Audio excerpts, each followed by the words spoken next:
Covid नंतर सगळ्यांचंच आयुष्य बदललं. पण या सगळ्यामध्ये सर्वात जास्त परिणाम झाला तो ट्रॅव्हल्सवरती. कारण की फिरण्याच्या पॉलिसीज बदलल्या. पण या फिरण्याच्या पॉलिसी बदलल्यानंतर केसरी टूर्सनं त्या कशा पद्धतीनं अंमलात आणल्या, याबद्दल माहिती जाणून घेण्यासाठी आपल्यासोबत आहेत झेलम पाटील चौगुले मॅम. मॅम, काय सांगाल की कोविड नंतर ट्रॅव्हल पॉलिसी बदलल्या गेल्या. त्या कशा पद्धतीनं कंपनीनं आपल्या अंमलात आणल्या? कोविडच्या काळात सगळीकडे आमच्या दृष्टीने अंधकार होता. म्हणजे त्याच्या आधीच्या वर्षी आम्ही प्रचंड संख्येने टुरिस्ट जगभरात फिरवले आणि देशात फिरवले. आणि सडनली तुम्ही झिरो होणं म्हणजे काय असतं ह्याचा अनुभव आला. 25,000 लोकांनी आपल्याकडे त्या काळात बुकिंग केलं होतं. आता पुढे काय आणि पैसे कसे परत द्यायचे, कारण आपण तर ते सगळीकडे पैसे आपण दिलेले असतात ना. त्यावेळी असं अचानक पैसे देणं शक्य नव्हतं. असं मोठंच संकट त्या काळात आलं. पण त्यावेळी सुद्धा पर्यटकांनी केसरीवर दाखवलेला विश्वास आमच्या दृष्टीने सगळ्यात महत्त्वाचा आहे. काही किरकोळ घटना सोडल्या तर सगळ्यांनी केसरी विश्वासार्ह संस्था आहे, ते आम्हाला टूरवर घेऊन जाणार, आमचे पैसे परत मिळणार, हे जे त्यांनी हा जो काही मोठा विश्वास दाखवला त्याच्यावर आम्ही तरून गेलो. त्या काळात फिरता येत नव्हतं, पण आम्ही सगळे प्रोटोकॉल्स पाळून ज्यावेळी सुरू झालं त्यावेळी सगळे प्रोटोकॉल्स पाळून टूर केल्या.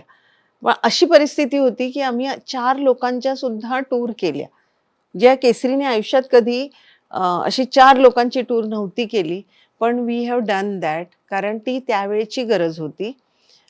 माईस म्हणजे कॉर्पोरेट टूर्स पहिल्यांदा ओपन झालं, कारण कॉर्पोरेटकडे बरेच फंड्स होते. त्यामुळे कॉर्पोरेट टूर्सनी आम्हाला त्या काळात आधार दिला. नॉर्म्स बरेच पॅन्डेमिक नंतर बदलले, कारण जवळजवळ बऱ्याच लोकांचं 3 वर्ष पर्यटनाशिवाय गेली होती. हो. त्यामुळे सडनली आम्हाला कळायच्या आत इंटरनॅशनल ट्रॅव्हल एक्सप्लोड झालं.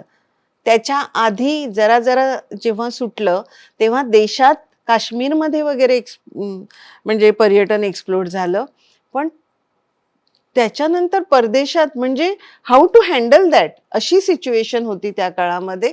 पण सगळे प्रोटोकॉल्स वापरून, कारण सगळ्या पॉलिसीज म्हणजे तुम्हाला जर आठवत असेल त्यावेळी ते 2 हे असले, तुमचे शॉट्स घेतलेले असले तरच तुम्हाला जाता यायचं बाहेर.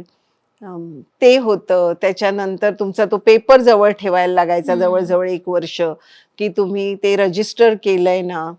आणि ह्या सगळ्या ह्याच्यामधनं सुद्धा आम्ही टूर सुरू केल्या. पण बदल असे झाले की लोक जे पूर्वी वर्षातून एकदा फिरायचे ते वर्षातून 4 वेळा फिरायला लागले पॅन्डेमिक नंतर. म्हणून असं सडनली असा ते सुनामी आली पर्यटकांची. हा एक बदल झाला. दुसरा बदल म्हणजे लोकांचं डिमांड वाढलं आणि इथे एअरलाईनचा सप्लाय कमी झाला होता. त्यामुळे ते इम्प्रपोर्शनेट झालं, म्हणून सगळीकडची एअरलाईनची भाडी वाढली. हे सगळं त्या काळात झालं होतं. ते आता कुठेतरी स्थिरावतंय हळूहळू. हा एक चांगला बदल आहे. पण बऱ्याच गोष्टी म्हणजे विजा वगैरे ह्याच्यामध्ये रेस्ट्रिक्शन्स आल्या. त्याचा थोडासा त्रास झाला. पण पर्यटन वाढलं आणि मी असं म्हणेन पर्यटनाचा शेअर वाढला. कारण पर्यटन ही अशी गोष्ट आहे ना, ही तुम्ही बघून घेत नाही, ते स्वप्न असतं. हो. आणि ते स्वप्न तिथे गेल्याशिवाय पुरं होत नाही. त्यामुळे लोकांची ती स्वप्न मोठी झाली असं मी म्हणेन. आणि मग आता लोक जगाला गवसणी देत आहेत. जग बघायचं आहे, सप्तखंड बघायचे आहेत. त्याच्यानंतर मी मगाशी म्हटलं तसं सगळं हे बघायचंय. बकेट लिस्ट लोकांची मोठी होत गेली. तर कारवा सुरू आहे. आता आपण म्हटलं की लोकांना प्रवास करायचा आहे, जग एक्सप्लोर करायचंय. पण परदेशी प्रवास करणं हे अवघड होत चाललंय का? म्हणजे काहींना टेन्शन असतं की व्हिसा कसा काढायचा? इथूनच सुरुवात असते. तर अशांना काय सांगाल? हे बघ, ह्या जगात म्हटलं तर सगळं अवघड आणि म्हटलं तर सगळं सोपं, ही आपली मानसिकता आहे. आणि मी हे खात्रीपूर्वक कॉन्फिडेंटली सांगू शकते. एवढी अनंत काय म्हणतो आपण अडथळे जे की येतात ह्या प्रवासामध्ये, तर त्याच्यानंतर मी सांगेन की काहीही कठीण नाही, कारण जे चॅलेंज येतं ते पार करणं हे सगळ्यात महत्त्वाचं असतं. त्यामुळे कुठल्याही प्रकारचं चॅलेंज आलं, पॅन्डेमिक नंतर असे अनेक चॅलेंजेस आली. उदाहरणार्थ अमेरिकेचा विजा जो 1 महिन्यात आपल्याला मिळायचा, तो विजा आता 1 वर्षांनी मिळायला लागला. हम्म. म्हणजे किंवा युरोपातले काही विजाज रिस्ट्रिक्टेड झाले. तर अशी अनेक चॅलेंजेस येतात. पण विजासाठी टेन्शन काय घ्यायचं, आम्ही आहोत ना सल्ला द्यायला. हो. विजासाठी काळजी मात्र एक घेतली पाहिजे, की ज्या देशासाठी देशाचा आपल्याला विजा काढायचा आहे, आपल्याला जर माहिती नसेल तर आमच्यासारख्या त्यात तज्ज्ञ असलेल्या लोकांकडनं सल्ला घ्या. बरेचदा लोक अगं म्हणजे माझ्या मैत्रिणीसुद्धा मला कॉल येतो, की माझा विजा अजून आला नाही आणि मी एअरलाईनचं नॉन रिफंडेबल तिकीट काढलंय, तू काय करशील का मदत? तोपर्यंत वेळ गेलेली असते. हो. तर जेव्हा तुमचा विजा जर तुम्ही करायला दिला असेल, तर जे तिकीट काढता, विजा हातात येत नसेल तर येण्याच्या आधी जे तिकीट काढतो आपण, ते रिफंडेबल तिकीट काढावं, म्हणजे आपले सगळे पैसे तरी नाही जाणार जर विजा नाही आला तर. आता बऱ्या प्रमाणात ते स्थिर स्थावर विजाचं होतंय, पण तरीही सल्ला घ्या आणि निश्चिंत राहा असं म्हणेन मी. आता प्रवास करताना कोणत्या गोष्टी महत्त्वाच्या आहे? म्हणजे आपण जर परदेशामध्ये प्रवास करत असू, तर किती चलन सोबत ठेवणं गरजेचं आहे? कोणत्या गोष्टी सोबत ठेवणं गरजेचं आहे? काय सांगाल? आता परदेश प्रवास पूर्वी इतका अजिबात डिफिकल्ट राहिलेला नाहीये. हं. बरीचशी माहिती आपल्याला म्हणजे ॲव्हेन्यूज ऑफ इन्फॉर्मेशन खूप मोठ्या संख्येने वाढलेले आहेत. पण तरीही प्रवास करताना जर आपण सल्ला घेतलात, तर आपला प्रवास सुकर होऊ शकतो. कारण त्या परदेशातल्या ठिकाणचं जिथे आपण जाणार आहोत, तिथलं लँड ऑफ लॉ आपल्याला माहिती असला पाहिजे. तिकडचे नियम, तिकडच्या सेफ्टी, हे सगळं आपल्याला जर माहिती असेल तर आपला प्रवास सुकर होतो असं मी सांगेन. म्हणजे आज लोक प्रवास हा ग्रुपनी का करतात, तर त्याच्यामध्ये सेफ्टी हा जगही आपल्या भोवतीचं जगही बदलते. पूर्वीसारखं सगळेच सुरक्षित आहेत का भाग, तर आज आपल्याला सगळ्या ठिकाणी काळजी घ्यावी लागते आणि म्हणून काही लोकांना ग्रुप टूर ह्या सोप्या आणि सुरक्षित वाटतात. म्हणजे टूर लीडर असतो काळजी घ्यायला, आपल्याला डोकं चालवायचं नसतं, सगळं वेळेत होतं. किंवा आपण एकट्याने गेलो तर काही वेळेला 1-2च ठिकाणं बघून होतात. पण जर टूर बरोबर गेलं तर त्याच दिवसात आपण 3-4 गोष्टी, कारण वेल प्लॅन्ड आयटिनरी असते हो. सोबत. तर ह्या सगळ्या गोष्टींचा लोक विचार करतात आणि मग त्यांना टूर सोबत सेफ वाटतं आणि ते मला महत्त्वाचं वाटतं. माणसं जगभरात सारखी असतात एवढा प्रवास केल्यानंतर. शेवटी आपण आपल्या लोकांचे, कंपनीचे, म्हणजे company matters, Obvious. Safety matters असं म्हणेन मी प्रवास करताना. आणि तुम्हाला लागणाऱ्या महत्त्वाच्या गोष्टी त्या घेतल्या पाहिजेत. तसंच कुठला सीझन आहे, त्या सीझनमध्ये जायचं. ते महत्त्वाचं, की मला त्या सीझनमध्ये जातोय तर मला अजून काही चांगलं करता येतं का? किंवा मला ऑस्ट्रेलियात जायचंय तर मी तिकडे बर्फाच्या वेळी जाऊ का मी तिकडे त्यांचं समर असेल तेव्हा जाऊ? आणि जग गोल आहे, त्याचा बहुतेक फायदा आम्हाला होतो. कारण एक जेव्हा प्रांत बंद होतो तेव्हा दुसरा ओपन होतो. सदर्न हेमिस्फिअर आणि नॉर्दर्न हेमिस्फिअरमुळे. तर त्यामुळे हा प्रवास सुंदर आहे. तो तुम्ही जर एकट्याने करायचा ठरवला तर महत्त्वाच्या काही ज्या काळज्या घ्यायच्या आहेत त्या घ्यायला पाहिजेत.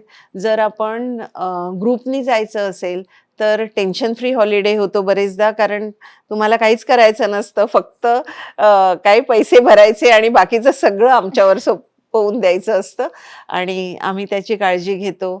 आम्ही तुमची स्वप्न आम्ही जगतोय, कारण आम्ही ती स्वप्न पूर्ण करायला कटिबद्ध आहोत. असं आमचा प्रवास सुरू आहे.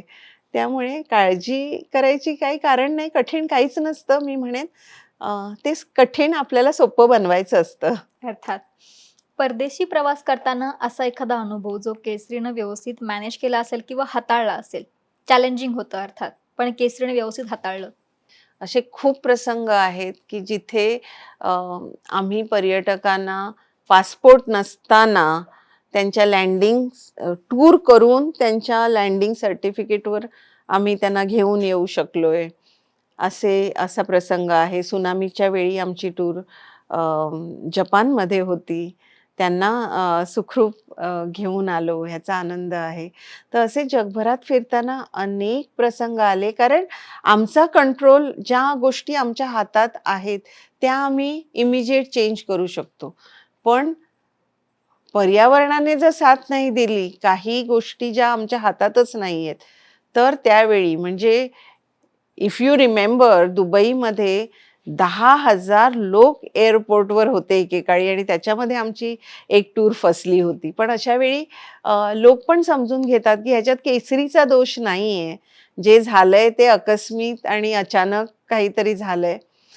त्यातून जास्त त्यांना आनंद कसा देता येईल, त्याच्यासाठी काय करता येईल, ह्याचा आम्ही विचार करतो आणि त्यांना हॅपी करण्याचा प्रयत्न असतो. म्हणजे दोष आमचाही नाहीये, दोष त्यांचाही नाहीये, तरी पण ते सफर झालेत ह्याचं दुःख आम्हाला होतं आणि मग त्याच्यातून काहीतरी चांगलं द्यायला पाहिजे ते आम्ही देतो. जेणेकरून स्प्रेडिंग स्माईल अँड हॅपीनेस हे आमचं ब्रीद आहे, ते आम्हाला जगायला आवडतं असं मी म्हणेन.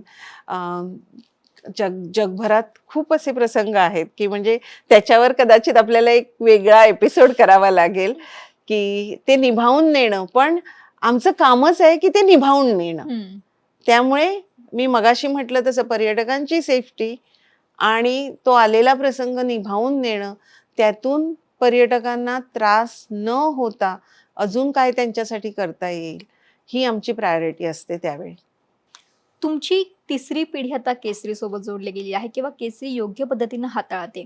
काय सांगाल एकंदरीतच? जशी तिसरी पिढी म्हणजे माझा मुलगा आणि शैलेशदादांचा मुलगा आदित्य आणि माझा मुलगा अर्जुन हे केसरीला जॉईन झालेत आणि जशी आमची तिसरी पिढी ह्या व्यवसायात आली आहे, तसंच प्रवाशांची तिसरी पिढी आमच्याबरोबर प्रवास करते आणि ते कुठेतरी आनंददायी आणि समाधानकारक वाटतंय आणि असा विश्वास आहे की ही तिसरी पिढी केसरीला असंच मोठ्या ताकदीने पुढे घेऊन जाईल. अर्थात. तर मराठी माणसासाठी किंवा महाराष्ट्रीयन माणसासाठी केसरी फिरण्यासाठीचं विश्वासाचं, आपुलकीचं आणि सुरक्षेचं नाव काय आहे, हे आपण या पॉडकास्टमधून याचं उत्तर मिळालंय. तर खूप खूप धन्यवाद मॅम, सकाळसोबत जोडल्या गेल्याबद्दल. मला बोलावल्याबद्दल धन्यवाद. Thank you so much.